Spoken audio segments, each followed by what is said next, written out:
basically. So in this housing project, we need to know about the elevation. Actually, we have to design an elevation also for the building so that it will be looking like as if it is going to be a housing project, you know. And to proceed further with elevation design, I'd like to tell you certain points that we need to ponder upon while designing any of the elevations or designing any of the facade. So in elevation, basically, it is a view. It is basically a view you get if you look in a horizontal direction at the vertical side. That's it, right? Now we have 2 points under these statements. That the first one is uh, if you look in a horizontal direction at the vertical side or face, this is the first point, or face of a building or object, this is going to be your elevation. Or the second point is if you look in a horizontal direction at the vertical side, when drawing an elevation, you need to take horizontal dimensions from the plans and vertical dimensions from sections. This is how we are going to synchronize the plan along with the elevation or section, isn't it? So the plan, whatever the plan you're going to draw on the sheet, that plan should have to be synchronized with the elevation. At the same time, should have to be synchronized with that section, and at the same time, these should have to be synchronized with elevations also. Okay. So when drawing an elevation, you need to take, you have to ponder upon the horizontal dimensions from plans and vertical dimensions from sections. This is the reason why we need to do sections, because in section we need to mark all the vertical dimensions. Okay, and in plans we are supposed to mark all the horizontal dimensions. Okay, so this is how we can say that this is interrelationship with each other. It carries some interrelationship with each other. It has some it is directly or indirectly proportional to each other. Okay. Now the purpose of location of an elevation is what is the purpose of the location? Basically, what should have to be the purpose? The purpose basically fulfills in the elevation is to show the external facade of the building. What is the purpose of the elevation? Through elevation, we can show the external facade or the outside of the building.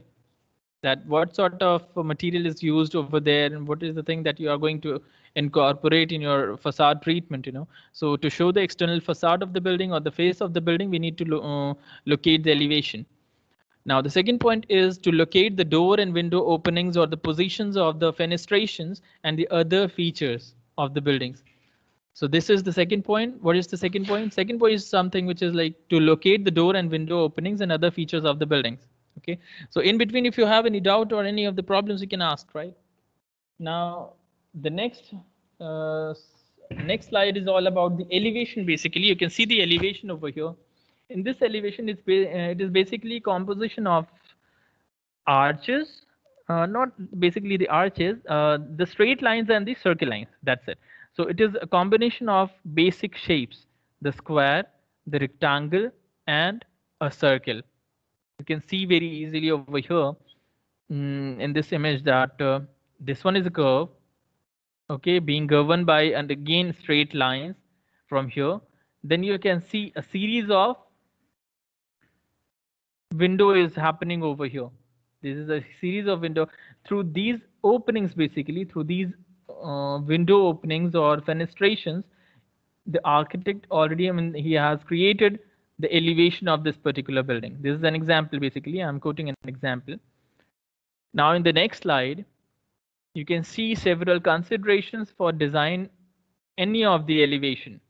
If you have to design elevation for any of the particular building, we need to follow these certain 8 points. We have a lot of points, but I have specified just 8 points over here. All those points comes under these points, right? So these are the major points or major what you call considerations that we have to consider for designing any of the elevations for any of the building. Okay, so in terms of our project, when it comes to our project, that is the housing project, if you have to design any of the facade for any of the housing buildings, we need to follow the first point, that is relationship between plan and elevation. I told you earlier that there has to be some synchronization between plan and elevation, so that it will be like saying what you call executed on the site, you know. So relationship between plan and elevation should have to be there. Second point is mass and void, that is also known as solid and voids. Okay, so don't get confused in mass and void and solid and voids, both are same. The third one is unity. Rather than being working for a single floor or a single house, you have to work for the whole apartments for the masses, right? Then the fourth point is windows and doors location or the position. It is also going to be the part of your elevation. So the fifth point is concept and composition, that how you're going to, what do you call, how you're going to compose the whole facade according to the concept of elevation treatment. The next one, which is sixth, is light and shadow. See, light and shadow, color and texture are basically equal, same, right? So in the light and shadow, you have to play with a single color, whereas you have to have like several shadows or shades or shadows in the building, right? Through projections, you can show the shade and shadow, or through decoration, you can show the shade and shadow, right? In one, or it can be monochromatic. Whereas in color and texture, you can have again the same thing with different colors. You'll be having like different colors. You can have different colors to show the facade of the building. Now, the last point, which is the eighth one, is elevation lines. You can easily be defined the elevation through elevation lines. I'll let you know about it, that how you're going to make your building, what do you call, how you're going to make your facade actually, on the basis of elevation lines. So coming up to first point, which is, you can see the image, basically. This image is something which is telling you about the composition of materials, and composition of straight and curved lines in this image. Now coming up to the justification of the first point, which is the relationship between plan and elevation. How you are going to synchronize both the things, that is mandatory and that is important actually over here. So building's elevation must be designed in a way that it should have to be accommodated with its function. So first and foremost thing is the function. You have to focus on the function of the building, that how it is going to be, properly working in the in case of functions, like you have to ponder upon function first. So the design must be formed from inside to outside. The inner side, when it comes to the inner side, it means that it's going to be for plan, and when it is going to be the outer portion of the building, it is going to be your elevation. Okay, so you have to synchronize in between inside and outside. Okay, so the building's function define the plan and then reflected on the elevation. So you have to first of all choose the functions for the buildings, that what you're going to do in that particular plan, and what sort of thing is going to be reflected on your elevation, how you are going to reflect your plan in the elevation. It doesn't mean that if you're going to make something in the plan, you have to replicate the same thing in the elevation. No, it is not like that. It is just a phrase actually, that building's function define the plan, then reflected on the elevation. Say for example, if you are going to work on principle of modernism, and you are going to work on the modernism principle for plan. So elevation shouldn't have to be like a Mughal kind of or a contemporary, not contemporary exactly. If you're going to work in modern architecture or contemporary architecture in the plan, elevation shouldn't have to be, it must not have to be copied from Greek architecture or some other architecture styles. So both the things should have to be synchronized. So according to this, almost there must be a relation between plan and elevation according to the function. So function is important. Now in the next slide, you can see the image of plan. There are two images basically. First one is showing the plan of one of the apartments. And the second image is showing the elevation of the same. You can see the relationship between plan and elevation through these curves that is going to be that is going to be over there in the front facade of the building. The front facade is carrying the curves that is going to be there in the elevation also. You can see the elevation. In this elevation, you can see the half of the portion is getting curved from this portion. Over here, you can see also that this is going to be the curve. And above this, you have a straight line that is going to be the topmost portion of the building over here. You can see. So everything is getting synchronized. This whole plan is getting synchronized with this whole elevation. Now it is looking like as if it is a plate, right? So here also you can see that it is being divided or segregated into plates. And what is that plate? Plate means the floor plate. Okay, so these floor plates are there. It is getting segregated according to the plan. Now the next point is solid and void. You can call it as a mass and void also. So mass and solid is the same thing. So don't get confused in these two terms. So one of the most important factors, it is considered to be as one of the most important factors or significant factors that affects the elevation's view, since that elevation depends upon the relation and the balance between mass and void, which must be designed in a way that makes basically each one of them like defines very supportive, and it is going to be like very supportive on the basis of color, on the basis of like depression or intrusion or extrusion, right? So you can segregate these solid and voids through colors or through, I mean, monochromatic way, right? Like your, I mean, like a black and white composition, right? So this void includes basically solid is something which is going to be like which carries some masses, so that is going to be your solid part or the massive part. Whereas in the case of void, you can consider your balconies, your windows, your doors, your any kind of openings, any kind of fenestrations, those comes under voids. So through the help of this parameter, also through the help of solid and voids, you can create your elevation, even the 3D also. Okay, so this is another option basically, and you can call like vacuum. You know about vacuum. Vacuum is something which is having like nothing, inside that. So it is going to be like of zero weight. So that's why you can call it as a vacuum also. Wherever you can have vacuum kind of thing, you can call it as a void. Now, in the next slide, you can see the image of solid and void, a beautiful relationship between solid and void. In this image, you can see that there is a block. There is again a very simple geometry. You can see a cube or cuboid over here. Again, you can see the cube and cuboid above that portion. Then you have a cuboid over here. But these things, in these things, actually, it is going to be like very massive because of the material, because of the concrete material. You can see that this is going to be like very rigid or very massive. To break the monotony of this rigidity, the architect has introduced the voids in it. It is considered as a void because the material is also changed. It is going to be like see-through, transparent. So that's why it is considered as a void. Here also you can see that this is considered as a void. Again, a see-through material over here also. So this is again a composition that you can use in your building somewhere. Okay.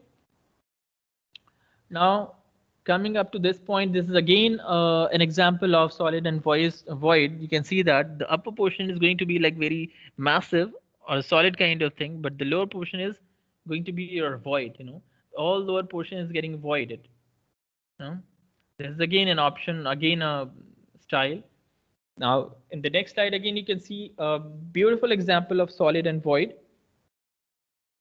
In this image, you can see that there is a massive structure in between somewhere, and that massive structure is getting complemented with a vertical spine that is your void part. Void is considered as a void because you have your openings over here, and the material of this one is totally different from this one. This is not considered as a rigid material, whereas this is considered as a rigid material. Are you getting my point, guys?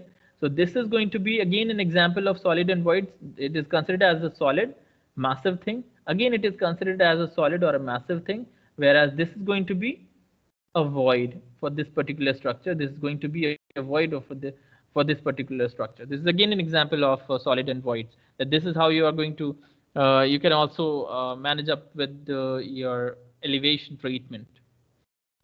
Now in the coming slide, next slide, this is a green building basically, and that green is going to cover the whole solid portion or the massive portion. Is going to be very massive because of this green portion.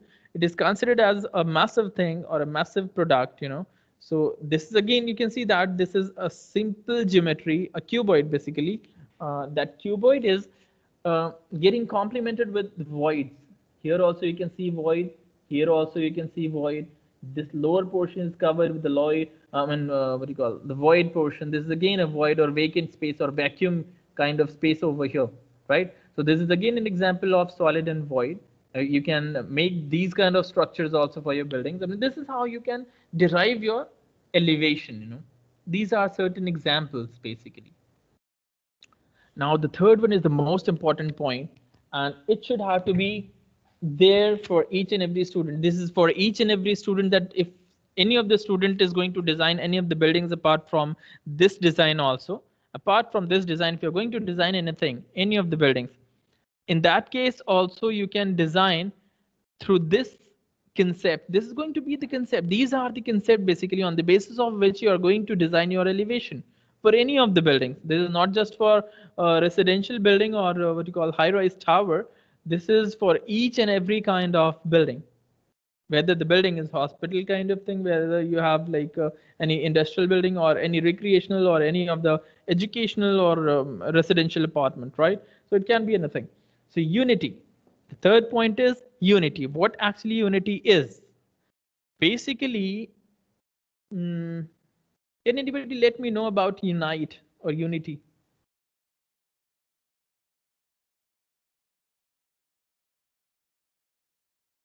Class?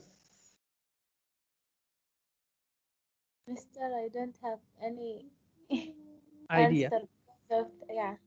Yeah. Basically, unity means to unite actually means to be with. See, this is the concept of Oman itself. In Oman, the people over here in Oman, like the Omani people, they are very united. How we can say that? Because they are, I mean, they are standing with each other, right? In every kind of problem or in any kind of situation, they are equal. Like they are standing with each other, isn't it? They are going to gather each other. They are not thinking of just one person. They are thinking for the whole society, isn't it? Am I right or wrong? Yes. Yeah, so this is unity basically. Not just to think of one thing, you can think of each and every parameter. If you're going to think for each and every parameter or each and every person, that is going to be the unity. And that is the term basically is unity. Okay? Just not to think of yourself. Don't try to be selfish. This is unity. Okay? So this is basically derived from Omani people. Now, I mean, you can call it as, because in Oman, I didn't find any of the person who is like selfish, right? So that's why unity, what is unity actually is in elevation must be looking as if I mean, it basically tells us that rather than designing the elevation for just a single floor or for just a single apartment, you have to think of the whole building as if a one entity or a one body, and you have to design the whole, and I mean the total what you call the facade as if it is going to be a one design. Okay, I'll let you know, I'll explain it in the next slide through the image that how it is going to be. In this coming slide you can see that in this slide there is an image that is showing a facade of basically two facades of a building, right? First one is the front facade and the second one is the side facade. Will you be able to say, will you be able to distinguish between the floors, that how many floors it is going to be over here inside? No, we have to think of that. I mean, we cannot count it from outside, right? Why? Because this is an example of unity. The architect doesn't design the whole floors as if it is going to be an individual floor, right? So here you can see that the elevation is getting designed for the whole building. So although it carries like ground floor, first floor, second, third floor, maybe a fourth floor also, but at least three floors are here. At least three floors are here. So in this case, not three floors, basically ground, first, second, third, fourth floor. Four floors are here, right? So in these floors, you cannot say that this is of 3 or 4 story high building. From inside you can get to know about it. From outside you cannot get to know about it. So the elevation treatment is equal for the whole building. I mean, it is getting divided by different other what you call channels, and you can see over here, this is a common elevation, I mean common what you call kind of thing that is going to be for the whole building. I don't know whether you're getting my point or not. I mean, this is not individually designed.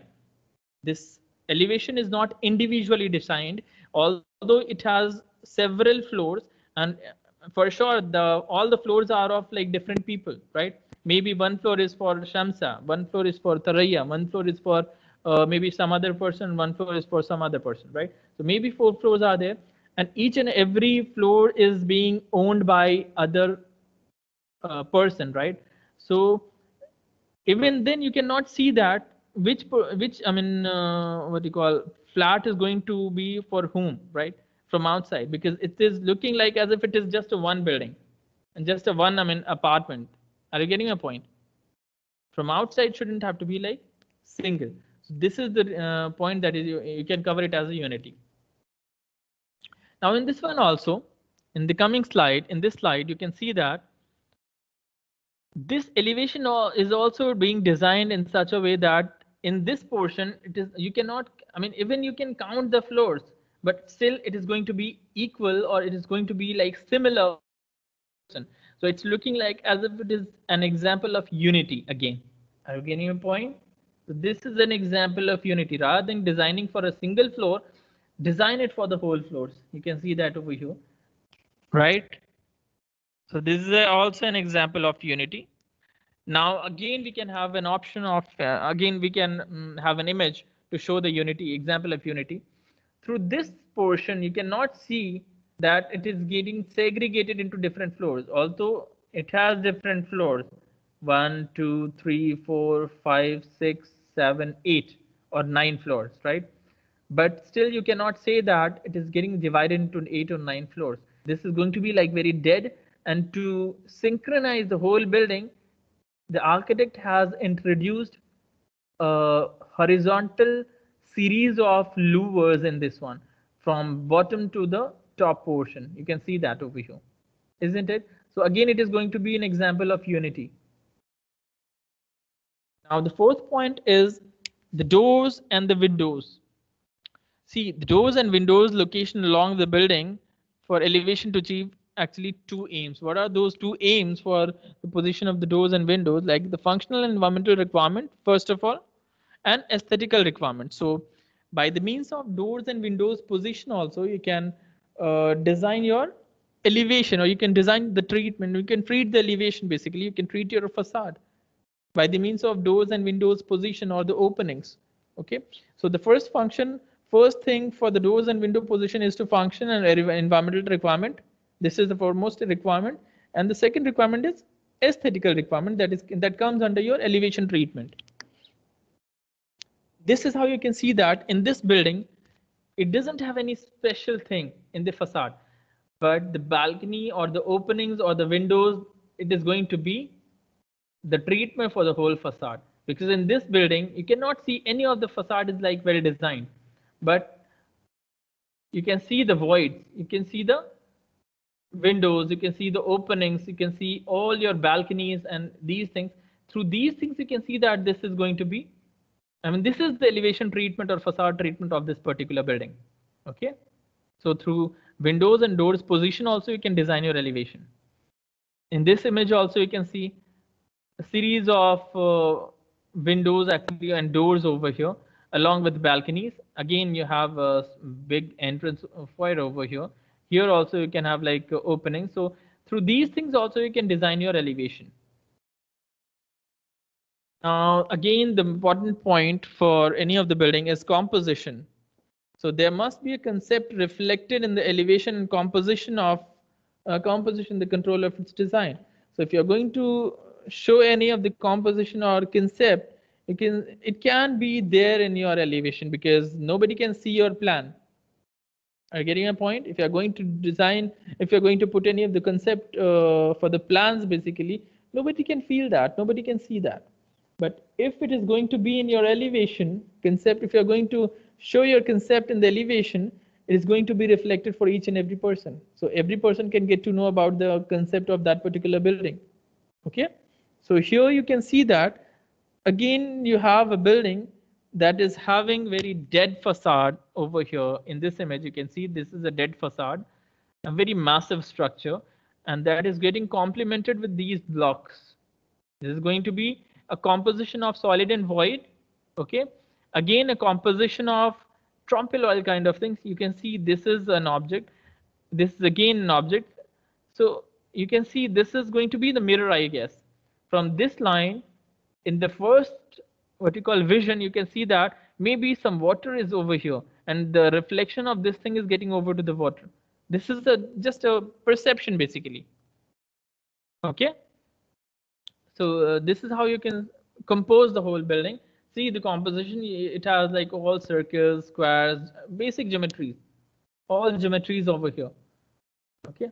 Now the next one is the important example. Again, you can see in this image that how it is getting complemented with each other. Like the elevation of the building, is getting copied by the ground floor, or the ground, what you call, I mean the floor of the ground, that is the plinth of the ground, and the design which is there in the elevation of the building, it is getting copied by the outer surrounding, so that it is getting merged in the surrounding, isn't it? This is actually the composition and the concept. Okay, so everything which is here in the elevation of the building is getting reflected in the floor of outer facade, in the outer, what you call, vicinity. So it is getting, I mean, nobody can say that this is a building which is getting designed somewhere else and it is going to be put over here. It is looking like as if it is very much designed, that the elevation is getting copied to rest of the other things also. Now, in the next point, it is light and shadow. I told you guys that light and shadow and color and texture is similar. So the building masters generate a series of lighted and shadowed areas. There will be boring elevations if there is no balancing light and shadows in it.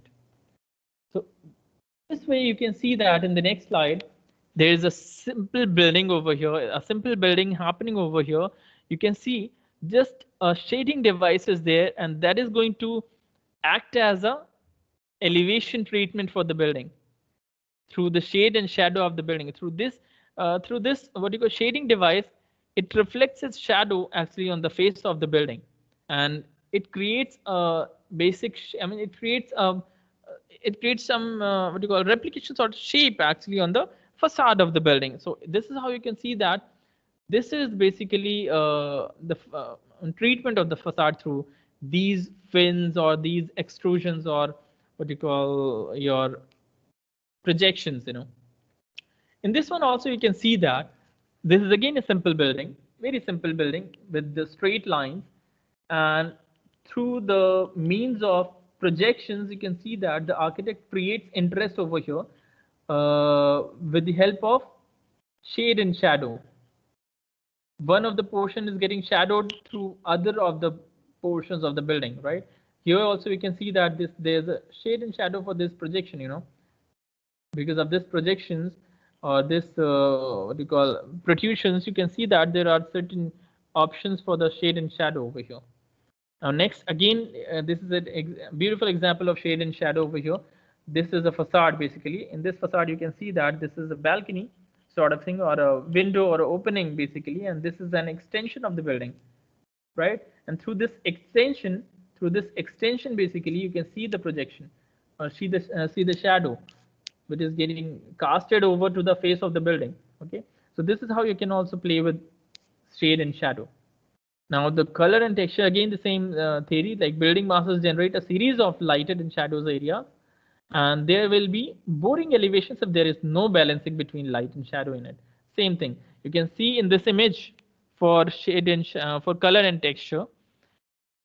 The same thing is there. Again, shade and shadow is there, like for this projection. Because of this projection you can have shade and shadow over here, but the architect had played with 2 and 3 colors over here. The first one is the black portion, which is the front portion. It is getting black over here. The material which is used for the from the architect is black, and the portion which is at the back portion of the building, it is at some depth actually, is going to be white. Why? Again, there is a theme. Maybe the theme is that maybe the architect thinks of that the front portion is getting littered, you know, so all the light is going to be exposed in the front portion. So if you're going to put it black, it is going to be somehow reflected with some sun shadow or something. It is going to be some certain like bright, you know, by bright colors. Whereas in the back portion, it is going to be like dark. It is going to be very dark at some point when its shadows is getting and when the shadows falls over to this place, it is going to be like very dark, you know. So that's why he tries to put white color of background over here so that it will not be looking like as if it is a dark portion. Okay, so it will be having like gray portion over here in between somewhere, the gray portion.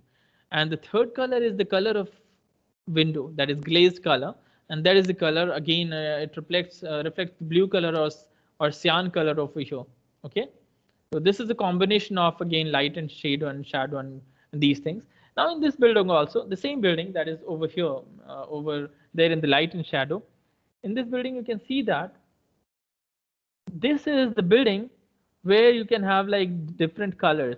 This is a red color, which is very bright actually, and that whole elevation is getting contrasted with this color, you know. Now again you have a green color over here, right? The green color of plant is also happening over here. So all these things are getting complemented with each other. This is how you have to make your uh, elevation. Now over here you can also see red colors of flowers are there, that is getting complemented to this red color elevators or lifts, right? Now in this one, the next image you can see, again, the architect has used like very simple kind of facade, but um if you don't have any interesting thing in the facade, the architect basically in this one used colored facade, like different color of patches, so that it will be looking like as if it is interesting. So in the middle of the portion, it is going to be like maybe it is going to be the core of the building. So the core of building is going to be colored with some different colors. Now the glazing is again a blue in color. All the white portion is your concrete part, and the band of the building, the architect has designed or segregated the whole building into different bands, right? So these bands are in different colors, so that is going to be it is looking like as if it is a the limit of the boundary of the building, right?